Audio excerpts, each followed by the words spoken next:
You already know the rules. When you come in my house, take off your shoes and super violate that like button. It don't cost nothing to hit that like button. Shall we begin? Shall we begin? All right, so I'm here outside the courthouse. Not too many Free Durk fans out here. I don't know. Maybe they was sleeping in today. No Free Durk fans that I can see. But basically, there was a very crazy update, and what ended up happening was basically OTF Jam was back on the stand for the whole first half of the day. He ended up saying some pretty crazy comments, especially at the end. So I'm going to start at the end and work backwards. But they basically asked Jam. They said, "Why did you choose to cooperate? What was your motivation for this? Why did you turn on Lil Durk?" And he basically said, "I was mad at Lil Durk for putting me in that situation, and I'm still mad at him now." He said that Vonnie seemed like a goofy to me. I did something that I know I shouldn't have done, and the last time I did something with people that I didn't know, I did 12 years for it. I was doing this for Durk's selfish reasons, maybe Cuz and Dee Dee had a reason to do it. I didn't have no relationship with Von. I basically didn't know a whole bunch of these people that were sent on the hit. He basically said, "I feel like Durk sent me on selfish bullshit." He said, "I can't forget all the support that Durk gave me, especially when I was locked up. I can never forget that. I still got love for him." But he says, "Look, I know how it looks now, but I still got for him. Blood was there for me. I can't forget that, and I feel bad for telling, but at the same time, I still love him, but I don't respect him."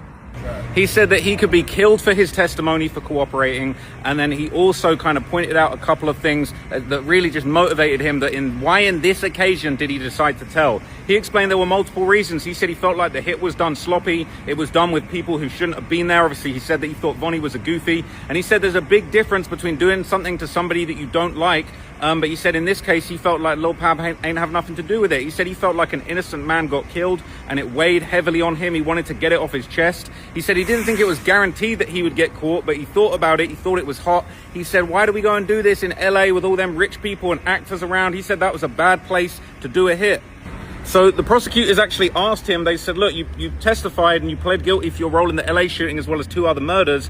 You know, what are you hoping for from this?" He said, "Well, I'm hoping for a reduction in my sentence," but he made it clear there's been no promises made. He's not getting out. I'm not going to lie to you. Jam having 3 bodies, he probably shouldn't be out here walking around straight after this. But he basically said he pled guilty with the 2 other murders. And, you know, he just basically wanted to get it all off his chest. And he said it was weighing heavily on me what happened to Lil Pab, and he saw an opportunity and he took it. So it was some pretty crazy testimony. That last part when they kind of broke, you know, he said it straight out of his mouth. He said, "I still got love for Durk and I can't forget what he did for me, but he put me in a bad situation with some goofies. It was selfish and I'm not rocking with it." So that was pretty crazy, but there was a whole lot of other crazy testimony that Jam put across, and I'm going to tell you all about it in different videos. So stay tuned. I'll keep you guys updated on everything. And yeah, it's going to be a crazy day. I think he's going to be up there all day, maybe even into tomorrow. Little Durk, day 4, Jacob Hester, known as Jam, takes the stand. Now, we're going to go over everything Jam said and what Brian Steele will cross-examine him on. But before we do that, I got to set the stage for you, because the moment Jam, you have to understand, when you walk into that courtroom for a couple of days as a juror, you got the judge, you got top-level feds, you got Drew Findling, Brian Steele. They're presenting all this evidence, testimony. None of it is like crystal clear. It's all different shades of gray. You're trying to figure out things. Then this guy comes in wearing the orange jumpsuit, takes the stand. They say, "How are you, sir?" He nods his head, "What up?" And then he starts admitting to the murder, and he says, "Yeah, I did these crimes that you guys are all here hearing all this evidence on." And it gets real intense. Jam is black and white. The first question they ask him, you know, "What have you pled guilty to?" And Jam didn't exactly know what crimes he had pled guilty to. He was like conspiracy for murder, conspiracy to kidnap resulting in death. It wasn't kidnap, it was stalk. Then he talked about murder, robbery. There was no murder involved. And he never actually mentioned murder for hire.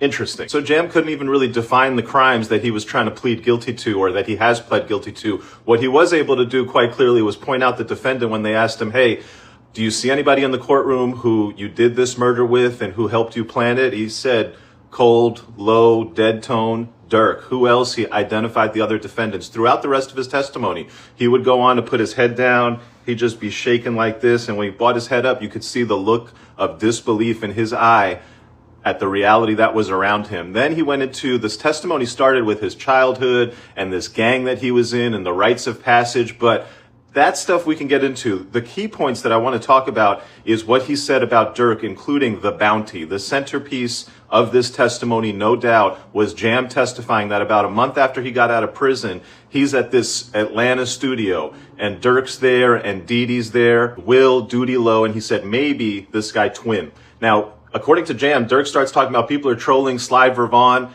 and Durk basically let everybody in the studio know that if anybody catches Quando or Tim, they're going to be good. Prosecutor's like, hey, what do you mean by catch? Jam, kill. Prosecutor, what do you mean by good? Jam, money-wise. Prosecutor's like, okay, so that means that they would be rewarded? And Jam's like, yeah, they'd be rewarded. What was the amount that they would be rewarded? Jam does not know, but he did say that when Durk was like, hey, somebody got to catch him, another guy said, man, that's like half a ticket or $1 million. Who said half a ticket or $1 million? Jam doesn't testify to that. Jam does say that when somebody said half a ticket to $1 million, Durk said, man, the person who catches them won't have to worry about nothing. He going to be straight. Was Jam ever paid? Jam has not testified to being paid. That's the only thing they've said about the bounty. Then the other stuff that got into Durk was there's a Sprinter van. On the Sprinter van, this is when they're in Los Angeles and they're traveling around to do this murder. And Dee Dee takes out his phone and he spans it. Allegedly, Jam says Durk was on FaceTime with Dee Dee, and Dee Dee says, pans the phone around to the guys in the Sprinter. Look, we're the Navy SEALs going on a mission. And where they were on their way to some type of hotel that Duty Low had told them that Quando Rondo. Oh my gosh, so I just heard something crazy in the courthouse about Durk. So Jam, he's on the stand, he's going crazy up there. When Durk allegedly was on FaceTime with him before the hit, Durk told Jam, hey, go crazy. Well, I guess he wasn't expecting him to go this crazy, but allegedly Jam was pissed off about what was going on, with the hit. He felt like Pab was an innocent man. He felt like he had been sent on a dummy crash out mission. He didn't know Von like that. He wasn't part of the beef. He was frustrated and he felt, low-key pissed off with Durk that he had sent him on the hit. He actually allegedly FaceTimed Durk to confront him about this. And he said that Durk answered, and he was at his crib with OTF C3, all right? And he said, I asked Blood. He said, I said to Durk, like, out of 1 million people you could have sent on this mission, he said, I just did 12 years. Why do you have to send me on that dummy mission with a bunch of people I didn't know? And apparently Durk cut Jam off. He didn't even let him finish. And apparently Durk just responded with a smile. He said, I love you, Jam.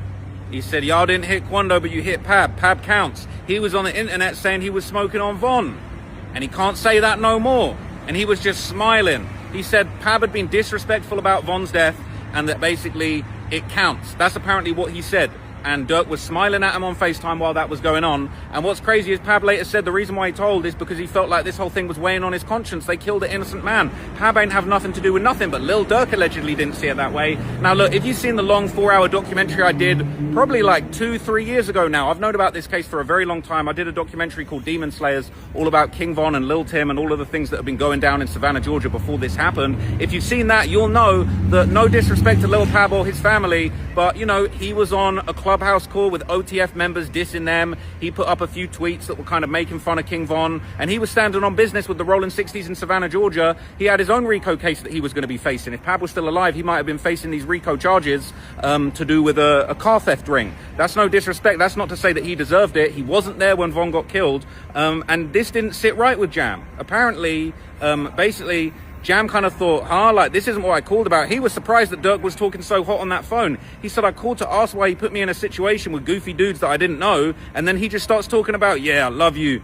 Like, you didn't hit Quando, you hit Pab, it counts. He was on the internet saying he smoked. So he was just like, what the hell? Like, I didn't understand. He said, I wasn't close enough to Flocker to be doing that with him. He sent me out there with goofies that I didn't know. He said, I just wasn't feeling it. He said that he basically kind of just went along with it. He said, yeah, he agreed with what Durk said about Pab and got off the phone. And that was it. And he said, I didn't get no payment for this. I just thought, what the hell? Like, this is just nonsense. So, yeah, I think Lil Durk was obviously happy about what went down, but the way Pab saw it, he'd been roped into killing an innocent man, and obviously he didn't even know he was there to kill Quando until he'd arrived in California. So he said that he no longer respects Durk. All right. There's a few things about the situation. It's a lot about the situation with OTF Jam that's just not sitting right with me, right? For example, you say that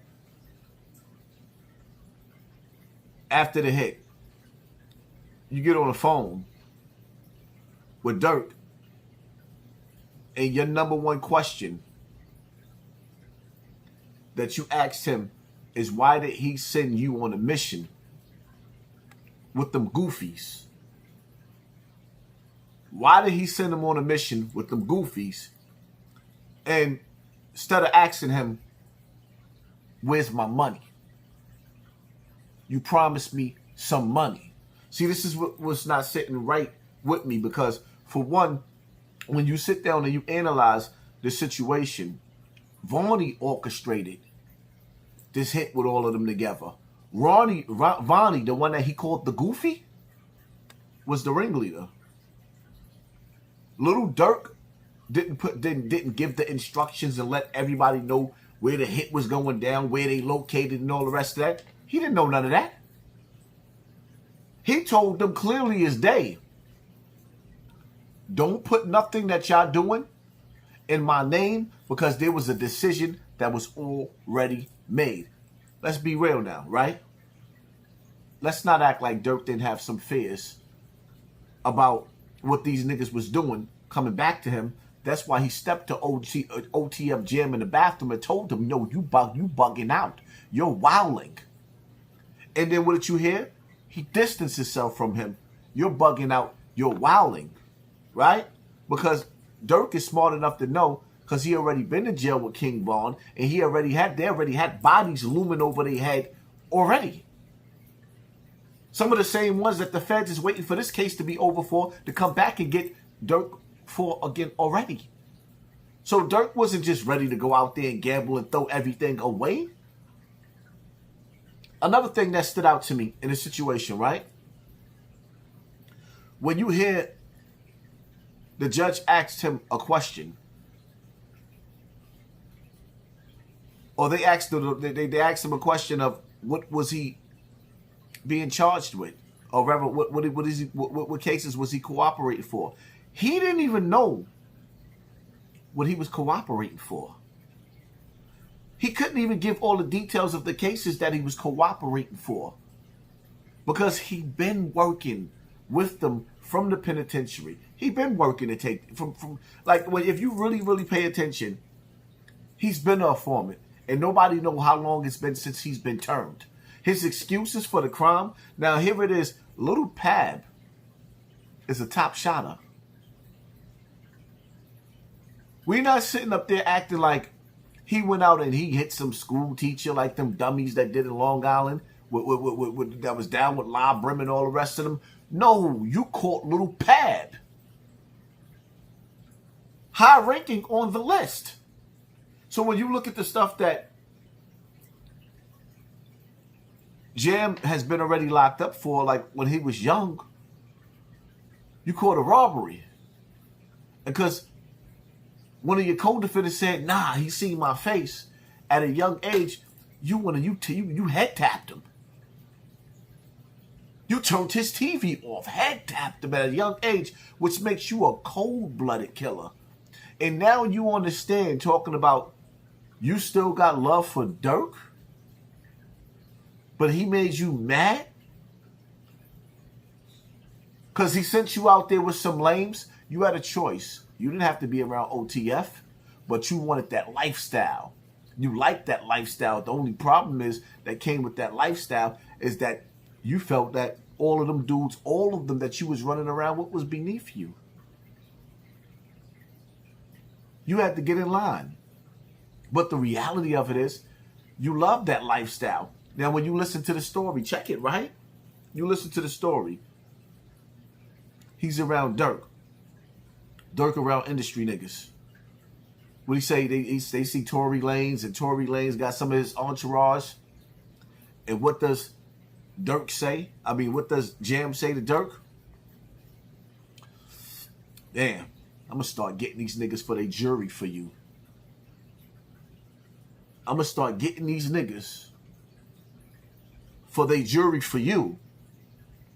Durk don't need no jury. But he said Durk's response was, yeah, that's the Jam I was looking for.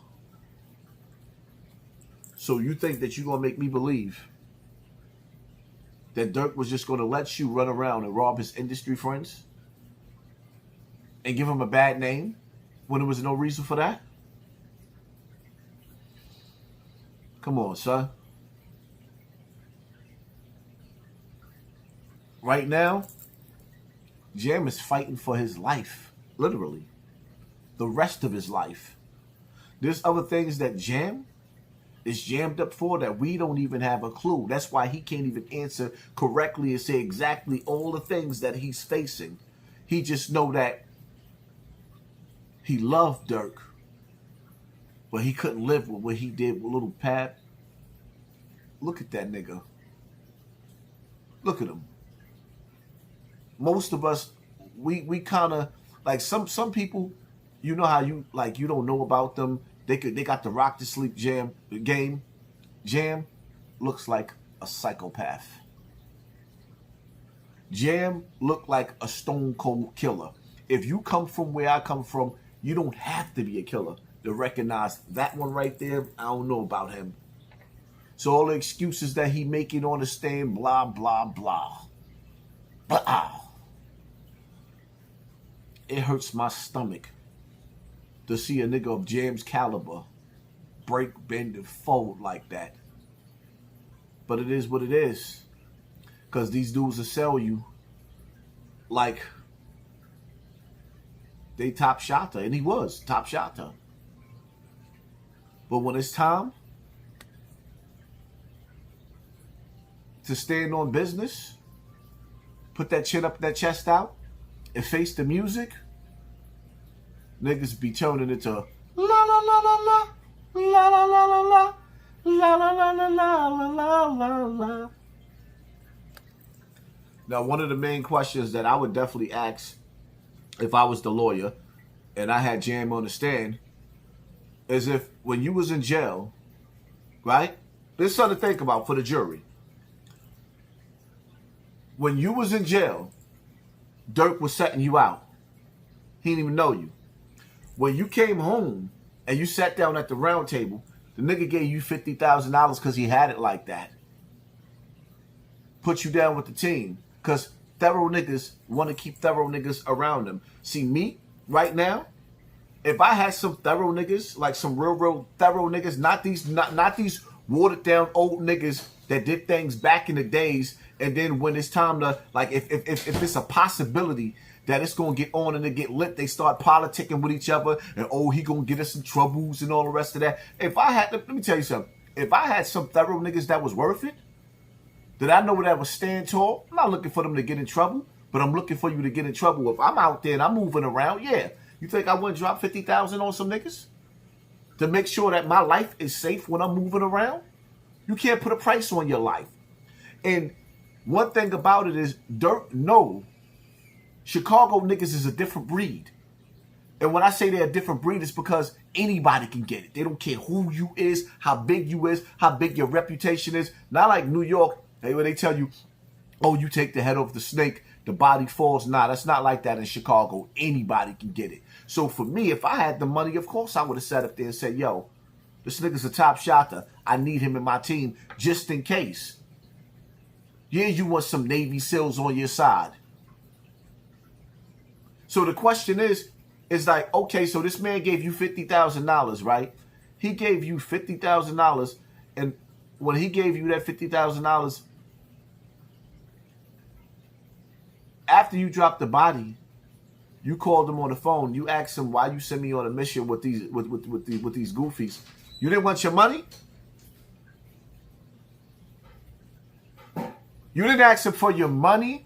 Where was the exchange of money if that's what he wanted you to do?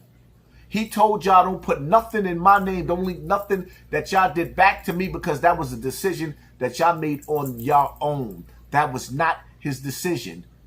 He wasn't trustworthy of the mission and he wasn't trustworthy of you. That's why he distanced himself from you and stepped to you in the bathroom. And now you want to stand talking about how much you love him. And you think that I really, really believe that he really, first of all, he didn't want to answer the phone for y'all. There's a lot of contradiction in this. He didn't want to answer the phone for y'all, but he answers the phone during the mission so he could see a bunch of y'all looking like Navy SEALs. Come on, son. Come on, son. This got FBI written all over it. It is what it is. My personal opinion, Durk, yes, he wanted justice for Vaughn. But did he recruit these niggas to do it? No, I don't believe so. I believe the FBI did. He's being set up. That's my take on the situation. Y'all hit that like button, hit that share button, hit that subscribe button, and pay attention to your circle before they hurt you. Live life as if you want to run and stay dangerous at the same time. Better yet, it's safe to say it ain't safe outside. Stay your ass in the house and stay out of that white man's prison. I'm out.